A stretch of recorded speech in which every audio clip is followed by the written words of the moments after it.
Yudiyalada. Hi everyone, thank you so much for taking the time to watch this video. I'm really excited to be sharing my Gugiyalanji language with you.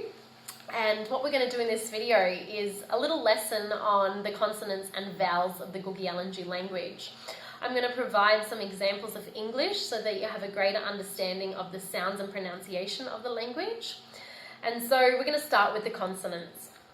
In Gugiyalanji, we only have 13 consonants, and they are B, D, J, K, L, M, N, NG, NY, R, double R, W, and Y. And so what I'm going to do now is I'm going to walk through each consonant and provide that English example and Gugiyalanji example. So the first consonant is B. In English, you might say b, banana.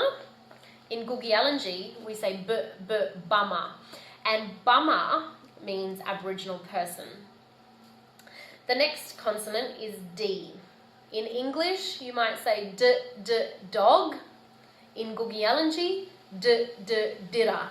And dira means your teeth. The next consonant is J. J, jump might be the example in English. And in Gugiyalanji, we say j, jaramali. And jaramali means thunder. The next consonant is a K. And in English, the example might be koala. Now in Gugiyalanji, we don't have the k sound. It's actually a g, like a G. So for example, Google is spelt K-U-K-U, but pronounced like G-U-G-U, Google. And Google means to speak or talk. The next consonant is L. Lemon might be the example in English. We don't have in Gugiyalanji a word that starts with L, and so it might be that you hear this L sound halfway through a word or at the end of a word. For example, Manjal. And Manjal means mountain, and you can hear that L sound on the end of that word. The next consonant is M. In English, monkey. In Gugiyalanji, mai. And mai in Gugiyalanji is food. The next consonant is N. Nose. In Gugiyalanji, we might say nugal, and nugal means to eat or to drink. The next one is NG. Now, this blend of letters or consonant, NG, in English, you might hear it in the word English, E-N-G-L-I-S-H, English, or you might hear it in sing, like la la la, sing, NG. However, it's halfway through the word or at the end of the word, but there's no words in English that start with the sound L. And this is a little bit hard. This is probably the trickiest sound or blend that you make in Gugiyalanji, because there's no L as the initial sound in English. And so an example of this in Gugiyalanji is ngamu. And you need to feel it from the back of your throat. Ngamu. And ngamu means mother. Now the next consonant or blend is ny. Ny. And so in English, an example might be pony, where there's the ny, but it comes out as a ni sound. So in Gugiyalanji, it's more closely linked together. Ny, nyigo, or nyayo, or nyulo. And sorry, not nyayo, that's an NG, but nyigo. And nyigo means now or today. So it's NY, nyigo, now or today in Gugiyalanji. The next one is an R. So in English, red. In Gugiyalanji, you might have that halfway through the word, like for example, ngara. Ngara, that sound, the r sound, is halfway through the word, ngara. And ngara means like the root of a tree.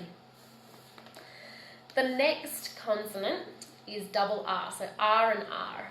And together in English, the sound might be like dog, like we've already done, like a D. But in Gugi-Yalanji, when you put the R and the R together, it's showing the rrr. Can you do that with your tongue? Rrr. And it's the vibration, and it's like a roll of your tongue. And so, like I made an example earlier, jaramali, there's the roll of the tongue. Another word in Gugi-Yalanji is walar, and walar means your beard. And so it's got that roll to your tongue. Rrr. Another tricky one. Now there's only 2 more consonants here. The next consonant is W. In English, an example might be water. In Gugi-Yalanji, walu, and walu means face. And the last one is a Y. So in English, yellow.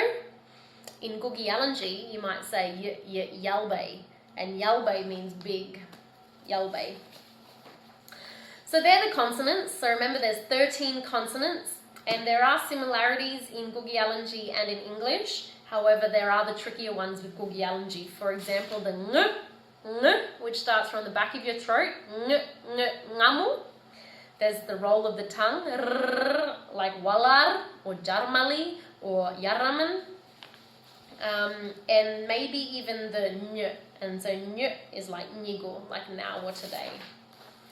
So we're going to move on to the vowels now. And in English we have 5 vowels, A, E, I, O, U. In Gugi-Yalanji we only have 3. We have an A, an I, and a U. Now again, these don't get pronounced the same way as in English, so I'm going to break that down. So in English we might say A for apple, apple. In Gugi-Yalanji, whenever you see an A, it's pronounced as ah, like father, in English, father. So not apple, but for father. And so, or father. And so in Gugi-Yalanji, whenever you see an A, pronounce it as an like umbrella, So let's practice that. A is like bummer, like Aboriginal person, bummer. The next one is I. So in English, when you see an I, you might read it as I, like pig, pig. In Gugi-Yalanji, it's pronounced more like an E, like a double E maybe, or a E-A, E. So when you see an I, it's more like please. And so, for example, Gugi-Yalanji, you say E, Gugi-Yalanji. It's an I, Y-A-L-A-N-J-I, but pronounced as if it was a double E, Yalanji. And the last vowel that we have is a U. So in English, you might have U as in put, put. And in the same way, in Gugi-Yalanji, when you see the U, you go gugu, gugu. So the U has got that sound, not like an umbrella, umbrella. It's like put, gugu. So there's our 3 vowels. So we've got 13 consonants and 3 vowels, which means we've got 16 all up, 16 sounds when learning the Gugi-Yalanji language. So it's actually very simple if you can get your tongue used to doing sounds like ng at the back of your throat, and the rrr, like the roll of the tongue, and the ny, which are a little bit different to English. So I first of all want to say thank you so much for watching this video. And second of all, if you have any questions, please leave it in the comments section, because I would love to be able to help you on learning a new language. And if Gugi-Yalanji is your language, then thank you so much for taking the time to learn and protect and practice and preserve and make sure that our next generation has this language strong. So, Yuri Yalada. Thank you everyone for watching, and Jumanyajil. Until next time. See you later.